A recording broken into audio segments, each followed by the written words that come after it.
I do, man, if I catch brisket on sale. Look at this thing right here. Look at all this. How it's a bad brisket, right?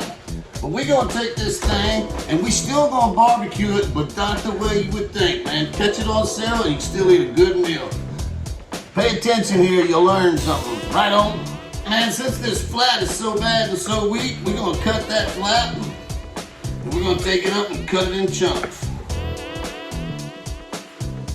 Now there's good fat and there's bad fat. This is bad. This is that morbid. It's not gonna cook. It's not gonna render. So just get rid of that or use it for sausage later. You can freeze it and use it to make it sausage. Right on, we'll do that. All right, this is the fatty part of that brisket.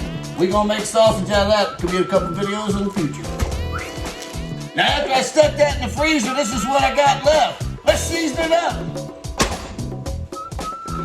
I bet you can't guess what seasoning I'm gonna use. Alright, so now we're gonna add a little bit of water. We're just gonna lightly get water on the bottom of the pan. That's it, my man. Onions, and I chop the ends off, and then I put some red taters on it, and we're gonna cook that with it too. Smoky smoke!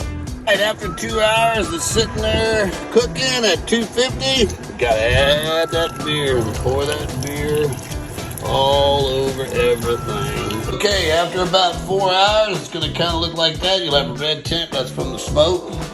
Looking good. Now you can continue to cook it on the pit, or you can do like I'm gonna do. I'm gonna put tinfoil on the top of it and put it in the oven. Put it on top of it, stick it in the oven at 350 degrees for about an hour.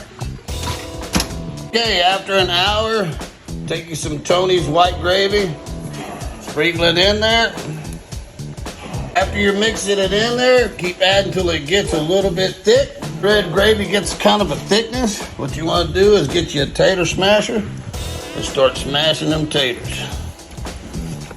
Mix it all in with the gravy, including the onions. Also at this point, where you add your salt and everything and taste and everything, then we're gonna take it, we're gonna put it back in the oven for another hour, 30 minutes to an hour. Use some rice to go with this, and this is what we call in this house the red gravy brisket tips. Man, this is so freaking good. Look at that. Look at that, dude. See, that's a Dickie Pay Texas thing. Look at that. Look at the brisket just come right off. Oh, come right off there. Woo!